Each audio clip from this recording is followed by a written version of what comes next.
Hey, welcome to TV Guide Close-Up. I'm Nikki Boyer. Bruce Willis became a star thanks to his TV hit Moonlighting, but the former bartender became a superstar when Die Hard exploded back in 1988. In this episode, we take a look at his remarkable life and career.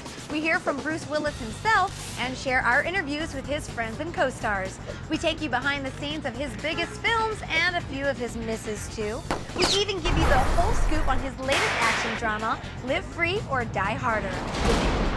Yippie-Kay-Ya, it's all up next on Close Up. Way, here's these puppies. How you doing? You're not going to use that. Sure you will. Oh, it's TV Guide. Come on.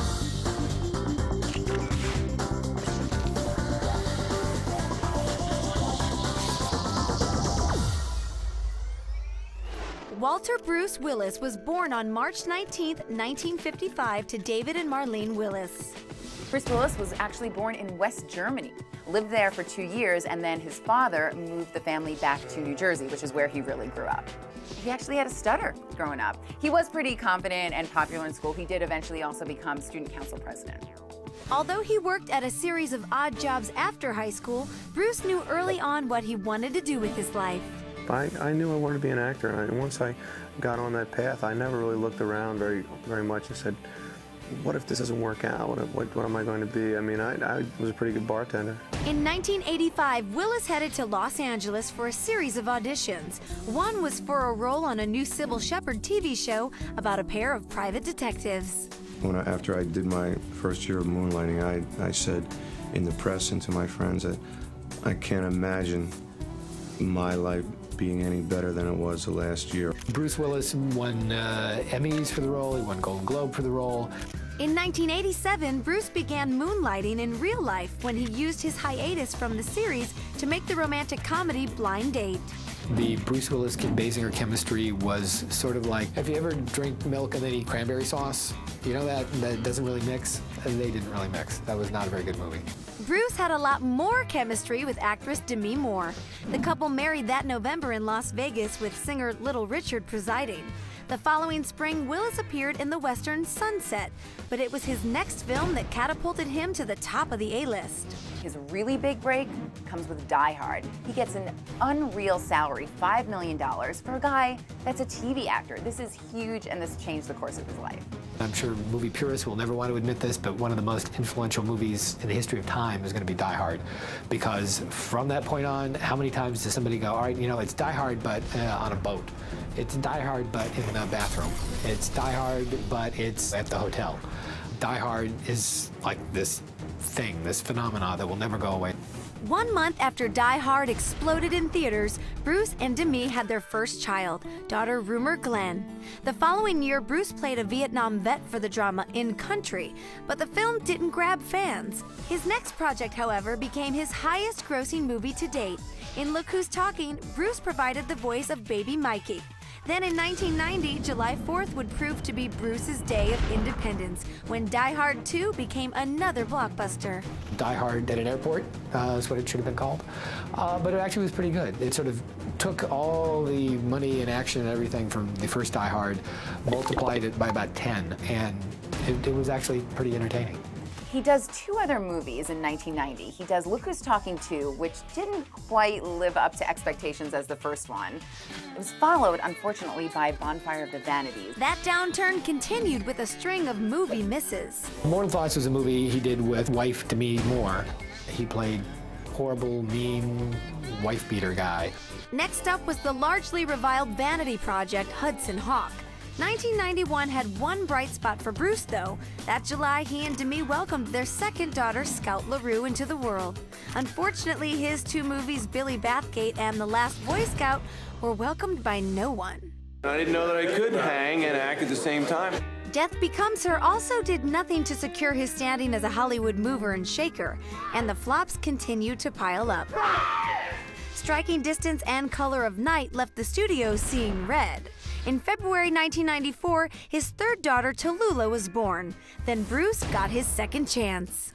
In Pulp Fiction, Bruce played a boxer who gets more than he bargained for when he double-crosses his gangster boss. I just wanted to look like a big hunk of meat. I just wanted to look like a fighting machine, you know, and I wanted to strip everything else away. The film was both a financial and critical hit, receiving 7 Academy Award nominations. You can't say Pulp Fiction is like another film. It's not like anything. It's a new synthesis of a bunch of different styles. And it is, at the same time, probably the most disturbing film I have ever done, and probably the funniest I've ever done. Next, Bruce played a good old boy in the Paul Newman drama, Nobody's Fool. Despite positive reviews, Nobody's Fool made less than $40 million. It was clearly time to shoot for another blockbuster. I think the Die Hard series has really built its audience over the last almost 7 years now. They've come to expect certain things from these, you know, from these action films. One thing fans probably didn't expect was a naked John McClane. Well, you know, I have it in my contract now that I must appear nude at least once in every film. So that was the obligatory Bruce Willis nude scene. Bruce continued to mix it up a few months later when he released the very quirky 12 Monkeys. It's a mixed-up love story set in the not-too-distant future.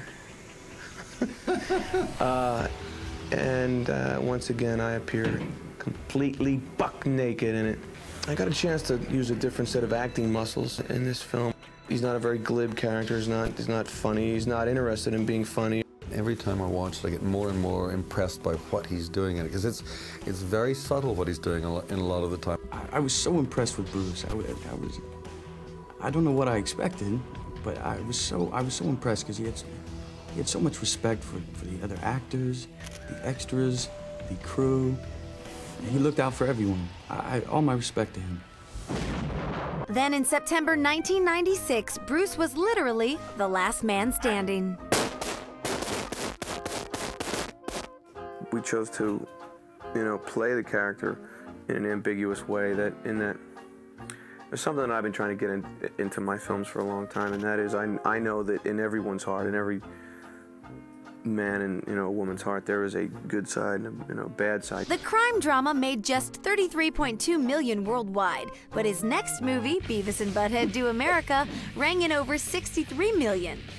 In the spring of 1997, Bruce continued mixing things up with the futuristic adventure flick, The Fifth Element. You're not surprised the divine being is a woman, are you? Personally, no. I live in a house full of women, so it doesn't surprise me at all. Bruce finished the year as the hired assassin in the crime thriller, The Jackal. Some of your bigger Hollywood stars will actually have someone that comes around to slap the bugs for them. I prefer to kill my own bugs. All kidding aside, during this time, Bruce and Demi were 2 of the most powerful stars in Hollywood, but it came with a hefty price. Is privacy something that you and your family can enjoy? It's very difficult for us to enjoy our privacy. It's always being invaded or intruded upon. You don't really realize how important something is to you until it's taken away from you. Don't go anywhere. When Close Up comes back, Bruce tries to make sense of getting the biggest role of his career. He could have gotten anybody to do the film. He could have gotten any group of actors. And later, Bruce really gets into character. I've gained about 40 pounds.